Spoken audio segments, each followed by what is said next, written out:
Media one academy മാധ്യമപ്രവർത്തകർക്ക് വേണ്ടി ഒരു മാധ്യമ സ്ഥാപനം നടത്തുന്നുണ്ട്. അത് മികച്ച മാധ്യമപ്രവർത്തകർ അവിടെ നിന്ന് പഠിച്ചിറങ്ങുന്നുണ്ട്. മീഡിയ വൺ സ്ഥാപനം മറ്റൊരു സ്ഥാപനം തുടങ്ങാൻ വേണ്ടി ആലോചിക്കുന്നുണ്ട്. അതിന്റെ പ്രിൻസിപ്പളായിട്ട് നമ്മൾ ജിൽസി ജയരാജിനെ നമ്മൾ തീരുമാനിക്കാൻ വേണ്ടി ആലോചിക്കുന്നുണ്ട്. അത് പിന്നീട് വരേണ്ട തീരുമാനങ്ങളാണ്. അതൊക്കെ തീരുമാനങ്ങൾ ഇനി വരേണ്ടതാണ്. എന്തായാലും ഇന്നലെ നമ്മുടെ വേദിയിൽ ഒരു വെടിച്ചില്ല് പരിപാടി നടന്നിട്ടുണ്ട്.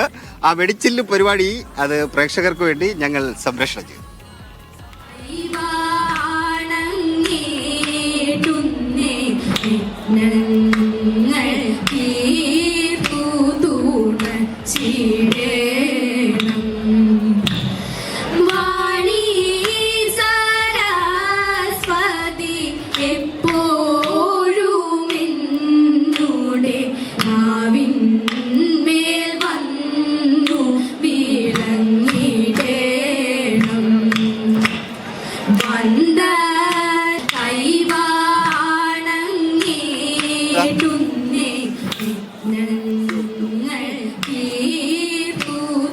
എന്തായാലും സേഫ് ഇതൊരു കൊടുംചതിയായി മികച്ച മാസ്മരിക പ്രകടനമാണ്.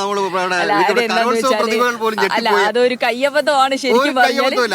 ഞാൻ പ്രേക്ഷകരോട് പറയുന്നു, ആർക്കെങ്കിലും തിരുവാതിര പരിപാടി പഠിക്കണം എന്നുണ്ടെങ്കിൽ ജിൽസി ജയരാജ് ഡാൻസ് അക്കാഡമി കോഴിക്കോട് ഉടനെ ആരംഭിക്കുന്നതായിരിക്കും. ആർക്ക് സമീപിക്കാം? ജിൽസി ജയരാജ് ഒഫീഷ്യൽ എന്നാണ് ഇൻസ്റ്റാഗ്രാം പേജ് ഉള്ളത്. അതിനകത്ത് സമീപിച്ചുകൊണ്ട് ചോദിച്ചു കഴിഞ്ഞാൽ അതിന് കൂടുതൽ വിശദാംശങ്ങൾ എന്തായാലും നമുക്ക് ലഭ്യമാകും. രാവിലെ എന്നെ പ്രതിരോധത്തിലാക്കി. ഇന്നലത്തെ ആക്രമണത്തിന് പകരം ഗംഭീര പ്രകടനം. അത് വേണ്ടായിരുന്നു.